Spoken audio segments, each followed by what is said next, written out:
नमस्कार, मी राजू साखरे लाईव्ह महाराष्ट्राच्या विशेष भागात आपले सरसे स्वागत करत आहे। मागील 30-35 वर्षापासून गायींची सेवा करणारे काळेवाडी बिटले येथील बाबर परिवाराचा आपण थोडक्यात या ठिकाणी परिचय घेणार आहोत। त्यांच्याशी जी बातचीत केलेली आहे ती बातचीत आपण या ठिकाणी ऐकणार आहोत।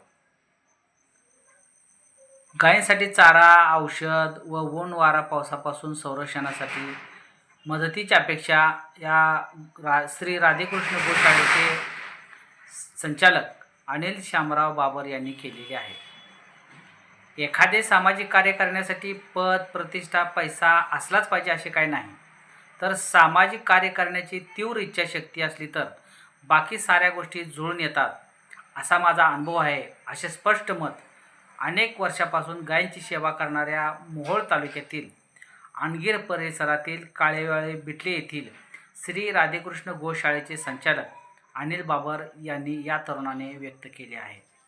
मोहोळ तालुक्यात सीना भोगावती नदीला काही दिवसापूर्वी पूर आला होता, त्यामुळे या परिसरातील शेतकऱ्याचे आणि जमिनीचे न भरून येणारे आर्थिक नुकसान झाले होते।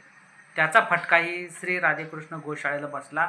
या गोशाळेत साधारण 45 ते 50 गायी असून त्यांचे अनेक गायी जखमी आहेत, काही गायी आजारी आहेत, काही गायी लुळ्या, लंगड्या, अपंग आहेत।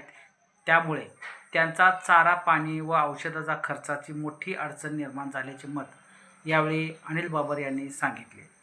तरी दानशूर व्यक्ती आणि संस्थांनी या गायींच्या चाऱ्या, पाण्यासाठी आणि औषधासाठी दान देण्याचे आवाहनही यावेळी संचालक अनिल बाबर यांनी केलेले आहे।